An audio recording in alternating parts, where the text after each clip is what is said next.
Prezados irmãos e irmãs, sejam todos bem-vindos e bem-vindas, as pessoas que aqui se encontram e todos e todas que à distância rezam conosco. Nós estamos celebrando e vivendo hoje a quarta-feira desse dia 9 de junho, a 10ª semana do tempo comum, e hoje celebramos a memória de São José de Anchieta.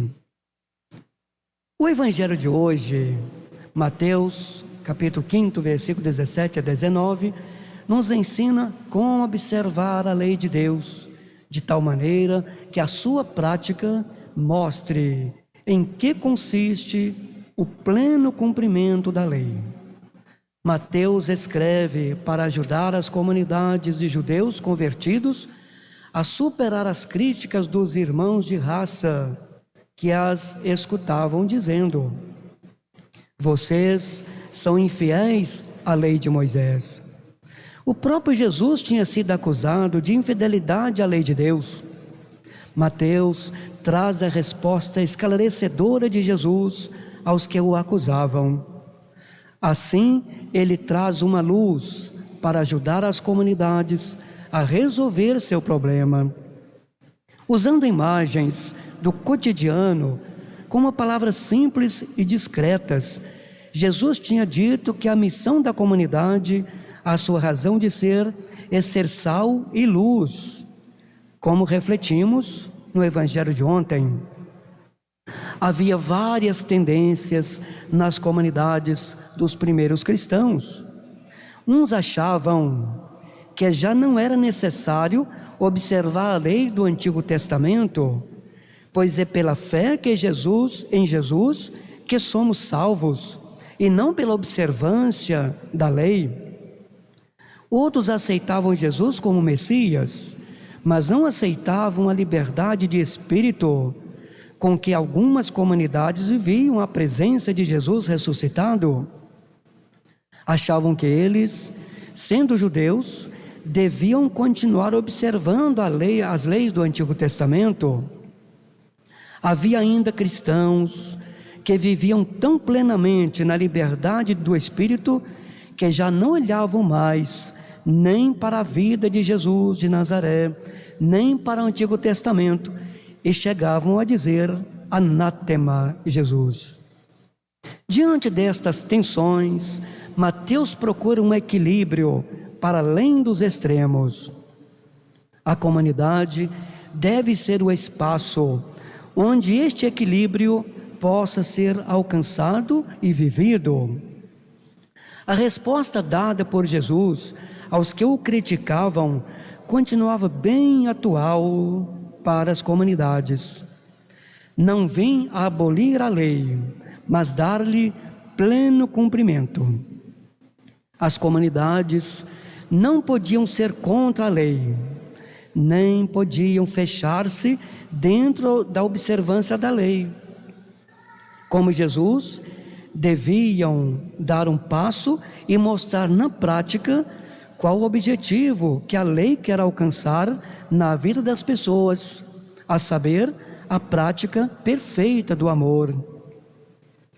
E aos que queriam desfazer-se de toda a lei, Mateus lembra a outra palavra de Jesus: portanto, quem desobedecer a um só desses mandamentos, por menor que seja, e ensinar os outros a fazer o mesmo, será considerado o menor no reino do céu.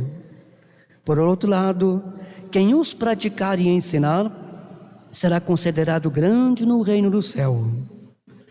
A grande preocupação do evangelista Mateus é mostrar que o Antigo Testamento, Jesus de Nazaré e a vida do Espírito não podem ser separados. Os três fazem parte do mesmo e único projeto de Deus e nos comunicam a certeza central da fé. O Deus de Abraão está presente no meio das comunidades pela fé em Jesus, que nos manda o seu Espírito. Para Jesus, a lei moral é obra da sabedoria divina. Por isso, podemos defini-la em sentido bíblico como uma instrução paterna, uma pedagogia de Deus. Ela prescreve ao ser humano os caminhos, as regras de procedimento que o levam à bem-aventurança prometida e lhe proíbe os caminhos do mal que desviam de Deus e do seu amor. Portanto, a questão da obediência aos mandamentos divinos, ou tudo quanto Deus ordena, não visará a salvação, pois entra no campo da santificação e não da justificação. Entender o papel da lei como meio de salvação seria um uso ilegítimo da mesma. No Sermão da Montanha, Mateus 5-7, bem como no diálogo com o jovem rico, Mateus 19:16 seguintes, ao Cristo tratar do verdadeiro espírito da lei, ele lembra que Deus leva em conta não a mera obediência ao seu texto, mas as reais e íntimas intenções do indivíduo quanto à lei, a tal obediência. Nenhum dos mandamentos da lei de Deus tem aplicação limitada a Israel.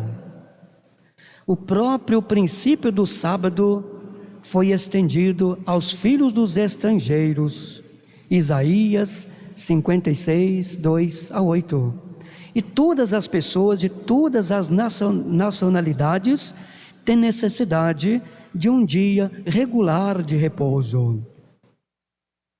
Prezados irmãos e irmãs, celebramos neste dia a memória de São José de Anchieta, nascido nas Ilhas Canárias, pertencente a uma grande família de 12 irmãos. Viveu no século XVI.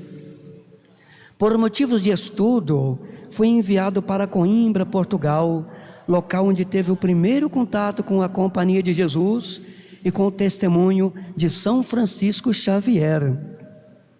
Muitas coisas o levaram a discernir seu chamado à vida religiosa.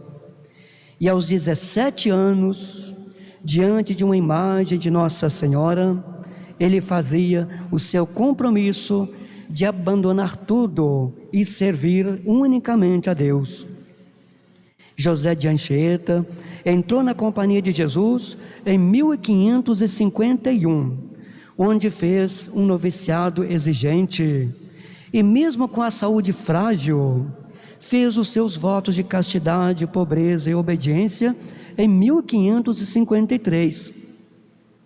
Neste mesmo ano, foi enviado para o Brasil e chegando à terra de Santa Cruz, ele pôde evangelizar. Ainda não era sacerdote, estudava filosofia e teologia e sempre evangelizando, dando aulas, indo ao encontro dos indígenas. Respeitava a cultura do povo, conheceu a língua tupi-guarani para melhor evangelizar. Homem fiel à santa doutrina, à sua congregação e, acima de tudo, fiel ao Espírito Santo. Esteve em diversos lugares no Brasil, como São Paulo, Rio de Janeiro, Espírito Santo, Bahia, etc. Consumia-se na missão. São José de Anchieta é um modelo para todos os tempos, para uma nova evangelização no poder do Espírito Santo e com profundo respeito a quem nos acolhe, a quem é chamado também a ser totalmente de Jesus. Considerado o apóstolo do Brasil, José de Anchieta foi beatificado em 22 de junho de 1980 pelo Papa João Paulo II, hoje São João Paulo II, e no dia 3 de abril de 2014 foi declarado santo por intermédio de um decreto assinado pelo Papa Francisco. Que São José de Anchieta interceda por nós junto a Jesus. Louvado seja nosso Senhor Jesus Cristo.